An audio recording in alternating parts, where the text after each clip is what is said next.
Blood bank equipments. Accident, surgery തുടങ്ങിയവയിൽ blood നഷ്ടപ്പെടുന്ന രോഗികൾക്കോ, പൊള്ളലേറ്റവർ, cancer രോഗികൾ, ലുക്കീമിയ തുടങ്ങിയ അസുഖമുള്ളവർക്കോ ബ്ലഡോ അതിലെ കമ്പോണൻറ്റുകളോ ആയിട്ടുള്ള RBC, WBC, പ്ലേറ്റ്ലെറ്റ്, പ്ലാസ്മ തുടങ്ങിയവ ട്രാൻസ്ഫ്യൂഷൻ ചെയ്യാറുണ്ട്. ബ്ലഡോ അതിലെ കമ്പോണൻറ്റുകളോ ലഭ്യമാക്കുന്ന ഒരു ഹോസ്പിറ്റലിലെ ഡിപ്പാർട്ട്മെൻറ്റ് ആണ് ബ്ലഡ് ബാങ്ക്. ഒരു ബ്ലഡ് ബാങ്കിലെ വ്യത്യസ്ത പ്രോസസ്സുകൾ എന്തൊക്കെയാണെന്ന് ആദ്യമായി നമുക്ക് പരിശോധിക്കാം. ഇൻടേക്ക് അഥവാ ഡോണർ സ്ക്രീൻ ആണ് ഒന്നാമതായി നടക്കുന്നത്. ബ്ലഡ് ഡൊണേറ്റ് ചെയ്യാൻ പറ്റാത്ത തരത്തിലുള്ള ഏതെങ്കിലും അസുഖങ്ങളോ സാഹചര്യങ്ങളോ ഡോണറിന് ഇല്ലെന്ന് ഉറപ്പുവരുത്തുന്നു. 2. ഡൊണേഷൻ. ബ്ലഡ് ബാങ്കിൽ പ്രത്യേകം സംവിധാനിച്ചിരിക്കുന്ന റൂമിൽ ഡോണർ ബ്ലഡ് ഡൊണേറ്റ് ചെയ്യുന്നു. 3. ടെസ്റ്റിംഗ്. ഇവിടെ ഡോണർ ബ്ലഡ് സാമ്പിൾ ടെസ്റ്റ് ചെയ്യുന്നു. ഓരോ ഡോണറിനും ഒരു യുനൈക്ക് കോഡ് ഉണ്ടാകും. അതുകൊണ്ട് ഏതെങ്കിലും പ്രശ്നമുണ്ടെങ്കിൽ ഡോണറിനെ എളുപ്പത്തിൽ ട്രേസ് ചെയ്യാൻ പറ്റും. 4. Separation and storage. ഇവിടെ ഡൊണേറ്റ് ചെയ്ത ബ്ലഡ് ബാഗ് സെൻട്രിഫ്യൂഗേഷന് വിധേയമാക്കി ബ്ലഡിൻ്റെ വ്യത്യസ്ത കമ്പോണൻറ്റുകളാക്കി വേർതിരിച്ച് സ്റ്റോർ ചെയ്യുന്നു.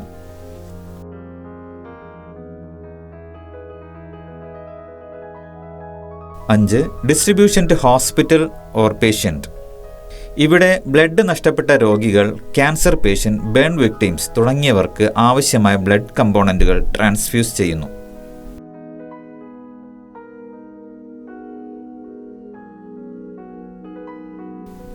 6. Diagnostic service. ഇവിടെ ഡോണറിൻ്റെയും റിസീവറിൻ്റെയും ബ്ലഡ് സാമ്പിളുകൾ കൂടുതൽ വിശദമായ ടെസ്റ്റിങ്ങിന് വിധേയമാക്കി പേഷ്യൻ്റ് ബ്ലഡ് റിസീവ് ചെയ്താൽ ഉണ്ടാകാവുന്ന സൈഡ് എഫക്റ്റുകളെക്കുറിച്ച് പരിശോധിക്കുന്നു. 7. റിസർച്ച്. ഡൊണേറ്റ് ചെയ്ത ബ്ലഡിൻ്റെ സാമ്പിൾ കൂടുതൽ വിശദമായ പഠനങ്ങൾക്ക് വിധേയമാക്കുന്നു. ബ്ലഡിൻ്റെ ഒപ്റ്റിമൽ യൂസ് ഇത്തരം ഗവേഷണങ്ങൾ കൊണ്ട് സാധ്യമാകുന്നു. 8. Medicines from blood. ആയിരക്കണക്കിന് പ്രോട്ടീനുകളാണ് പ്ലാസ്മയിൽ അടങ്ങിയിട്ടുള്ളത്. ഫാർമസ്യൂട്ടിക്കൽ പ്ലാന്റിൽ മെഡിക്കേഷൻ ഉണ്ടാക്കുവാൻ പ്ലാസ്മ ഉപയോഗിക്കുന്നു. നൂറുകണക്കിന് വ്യത്യസ്തമായ സാഹചര്യങ്ങളിൽ പ്ലാസ്മ പ്രൊഡക്റ്റുകൾ മരുന്നായി ഉപയോഗിക്കുന്നുണ്ട്. ബ്ലഡ് ബാങ്കിൽ ഉപയോഗിക്കുന്ന വ്യത്യസ്ത തരം എക്യുപ്മെൻറ്റുകൾ ഏതൊക്കെയാണെന്ന് ഇനി നമുക്ക് പരിശോധിക്കാം. 1. Donor couch.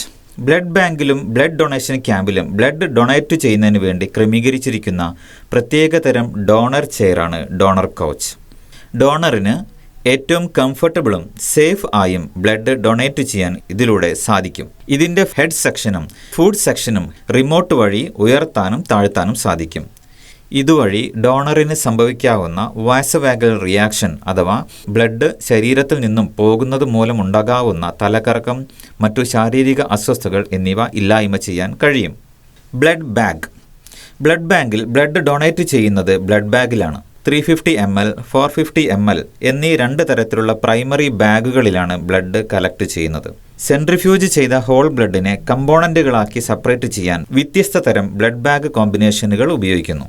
അതിൽ പ്രധാനപ്പെട്ടവയാണ് single bag, double bag, triple bag, quadruple bag, penta bag. Blood collection monitor. Blood ഡൊണേഷനെ കൃത്യമായി മോണിറ്റർ ചെയ്യാനാണ് ബ്ലഡ് കളക്ഷൻ മോണിറ്റർ ഉപയോഗിക്കുന്നത്. ഡൊണേറ്റ് ചെയ്യുന്ന ബ്ലഡിൻ്റെ അമൗണ്ട് എൻ്റർ ചെയ്ത് സ്റ്റാർട്ട് ബട്ടൺ പ്രസ് ചെയ്യുന്നു. അപ്പോൾ ബ്ലഡ് വെച്ചിരിക്കുന്ന ട്രേ ഷേക്ക് ചെയ്യാൻ തുടങ്ങുന്നു. ട്രേയിൽ വെച്ചിരിക്കുന്ന ബ്ലഡ് ബാഗിലേക്ക് വരുന്ന ബ്ലഡും ബ്ലഡ് ക്ലോട്ടാവാതിരിക്കാൻ ബാഗിലുള്ള CPD സൊല്യൂഷനും തമ്മിൽ പ്രോപ്പർലി മിക്സ് ചെയ്യുന്നതിനാണ് ഇങ്ങനെ ഷേക്ക് ചെയ്യുന്നത്. നിശ്ചിത എമൗണ്ട് ബ്ലഡ് ബാഗിൽ എത്തിക്കഴിഞ്ഞാൽ ഒരു ക്ലാമ്പ് മോട്ടോർ ഉപയോഗിച്ച് ബാഗിൻ്റെ ഇൻലെറ്റ് ട്യൂബ് ക്ലോസ് ചെയ്യുന്നു. ഡൊണേഷൻ സമയത്ത് ബ്ലഡ് വരാതിരിക്കുകയോ ഹൈ ബ്ലഡ് ഫ്ലോ ആണെങ്കിലോ അബ്നോർമൽ അലാം പ്രൊഡ്യൂസ് ചെയ്യും. 4. Blood bag tube sealer.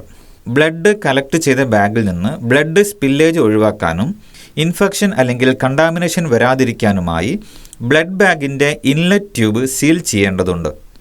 ഇതിനായി ഉപയോഗിക്കുന്ന ഉപകരണമാണ് ട്യൂബ് സീലർ.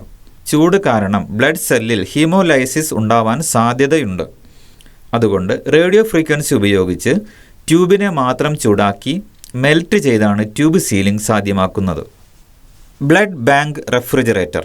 കളക്ട് ചെയ്ത ബ്ലഡ് കേടുകൂടാതെ സൂക്ഷിക്കാൻ ഉപയോഗിക്കുന്ന സ്റ്റോറേജ് ക്യാബിനറ്റുകളാണ് blood bank refrigerator. 2 degree Celsius മുതൽ 6 ഡിഗ്രി സെൽഷ്യസ് വരെയാണ് ഇതിനുള്ളിലെ ടെമ്പറേച്ചർ. ബാറ്ററി ബാക്കപ്പോട് കൂടിയ temperature control unit, chart recorder, alarm unit എന്നിവ ഇത്തരം ബ്ലഡ് ബാങ്ക് റെഫ്രിജറേറ്ററുകളിൽ ഉണ്ടാകും. Blood bank centrifuge. ബ്ലഡിലെ പ്രധാനപ്പെട്ട കമ്പോണൻറ്റുകളാണ് RBC, WBC, പ്ലേറ്റ്ലെറ്റ്സ്, പ്ലാസ്മ തുടങ്ങിയവ. ഈ ഓരോ കമ്പോണൻറ്റുകൾക്കും നമ്മുടെ ശരീരത്തിൽ ഓരോരോ ഉപയോഗങ്ങൾ ഉണ്ട്. ഉദാഹരണത്തിന് RBC ലങ്സിൽ നിന്ന് ശരീരത്തിൻ്റെ വ്യത്യസ്ത ഭാഗങ്ങളിലേക്ക് ഓക്സിജൻ എത്തിക്കാൻ സഹായിക്കുന്നു. WBC രോഗപ്രതിരോധ ശേഷി ഉണ്ടാക്കാൻ സഹായിക്കുന്നു. പ്ലാസ്മ മഞ്ഞ നിറമുള്ള പ്ലാസ്മയിൽ പ്രോട്ടീൻ, ഗ്ലൂക്കോസ്, ഹോർമോൺസ് തുടങ്ങിയവ അടങ്ങിയിരിക്കുന്നു.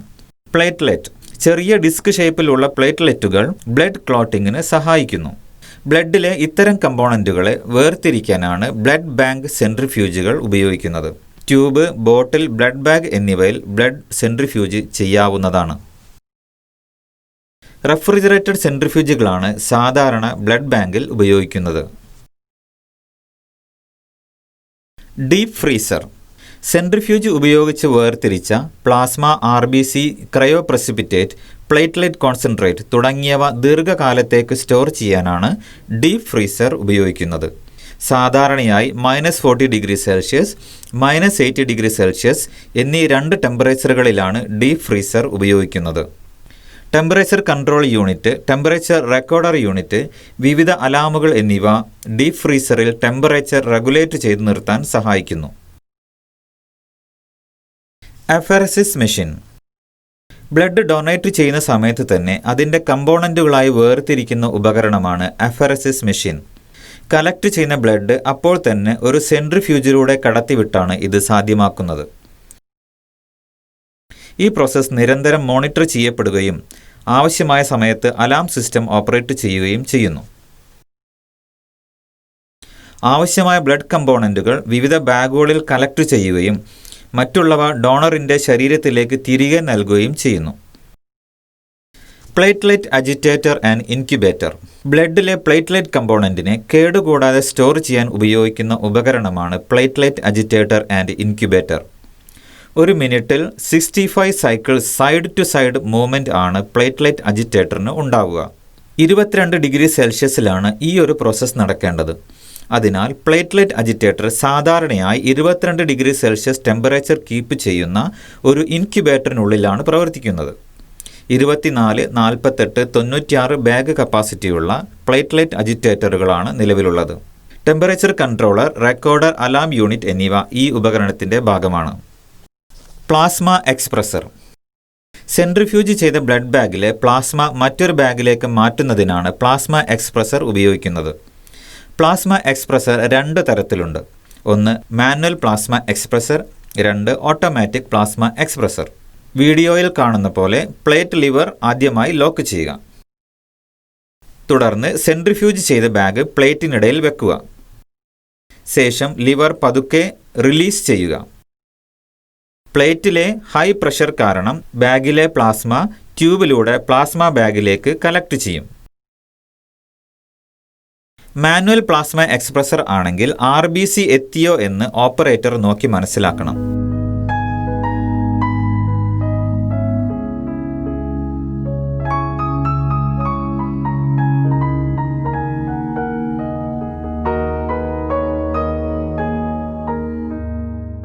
ഇതിനു പകരമായി ട്യൂബിൽ ഒപ്റ്റിക്കൽ സെൻസർ ഘടിപ്പിച്ച് RBC എത്തുമ്പോൾ സെൻസ് ചെയ്ത് ഓട്ടോമാറ്റിക്കായി ക്ലാമ്പ് മോട്ടോർ ഉപയോഗിച്ച് ട്യൂബ് ക്ലോസ് ചെയ്യുന്നതാണ് automatic plasma expresser.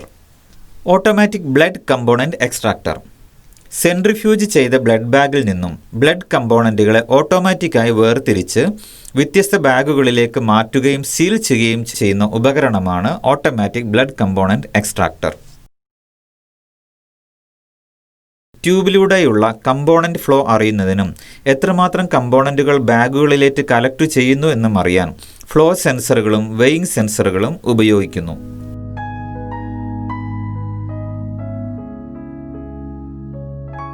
Cryo centrifuge. Plasma ബാഗിൽ നിന്നും ക്രയോ അതായത് പ്ലാസ്മയുടെ ഫിബ്രിനോജിൻ റിച്ച് ഫ്രാക്ഷൻ അഥവാ FRF സെപ്പറേറ്റ് ചെയ്യുന്നതിനാണ് ക്രയോ സെൻട്രിഫ്യൂജ് ഉപയോഗിക്കുന്നത്.